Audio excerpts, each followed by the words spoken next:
Assalamualaikum, halo semuanya. Perkenalkan, kami dari kelompok 9 Fakultas Kedokteran Universitas Muhammadiyah Semarang. Di sini kami akan membahas beberapa hal mengenai Down Syndrome. Sebelum itu, silahkan like and share video ini agar semakin banyak orang yang mendapatkan pengetahuan dari kami. Semoga bermanfaat. Down Syndrome adalah suatu kondisi keterbelakangan perkembangan fisik dan mental anak yang diakibatkan adanya abnormalitas perkembangan kromosom. Selama gametogenesis, terjadi kegagalan dalam pembelahan sel atau yang disebut juga dengan non-disjunction.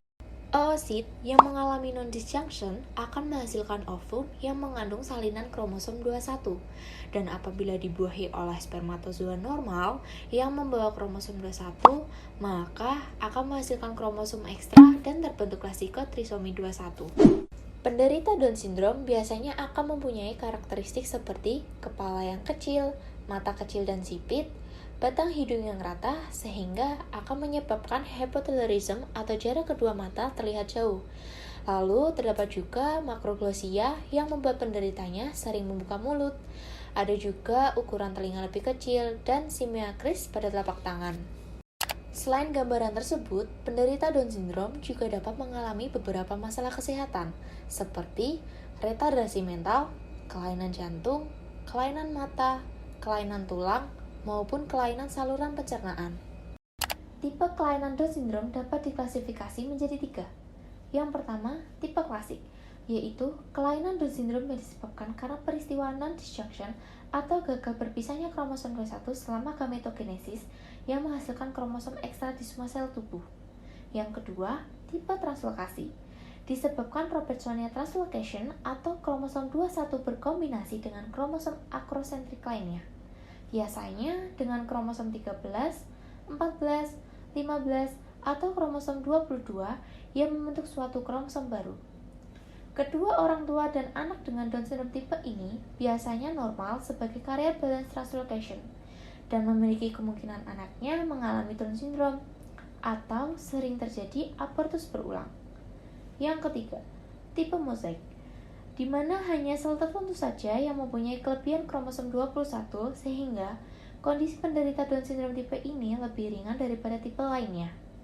Ada beberapa faktor yang dapat mempengaruhi risiko terjadinya Down Syndrome, yaitu paparan virus atau infeksi, radiasi, dan kehamilan di usia lebih dari 35 tahun, di mana semakin bertambah usia ibu, maka kualitas sel telur yang dihasilkan pun semakin menurun.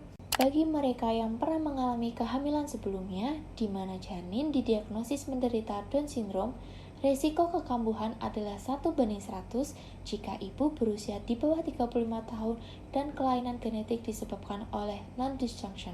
Risiko kekambuhan adalah 1:10 jika trisomi 21 disebabkan oleh Robertsonian translocation yang tidak seimbang dari kromosom ibu. Bagaimanapun, risiko kekambuhan adalah 1:40 jika translokasi berasal dari kromosom ayah. Oleh karena itu, mereka yang paling beresiko memiliki anak kedua yang terkena trisomi 21 adalah ibu yang merupakan pembawa Robertsonian translocation.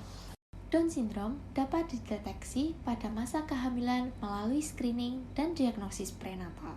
Screening trimester pertama bisa dimulai sejak kehamilan 10 minggu, yang merupakan kombinasi antara pemeriksaan ultrasonografi janin dan tes darah ibu. Saat trimester 2, screening dapat dilakukan dengan melakukan amniocentesis, di mana cairan ketuban diambil dari rahim dan diuji untuk mengetahui susunan genetik janin yang dikandung ibu.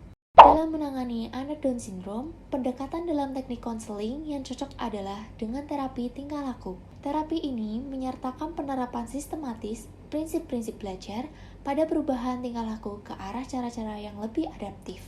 Oke, segitu dulu ya pembahasan tentang Down Syndrome dari kami. Terima kasih sudah menonton. Semoga bermanfaat. Wassalamualaikum warahmatullahi wabarakatuh.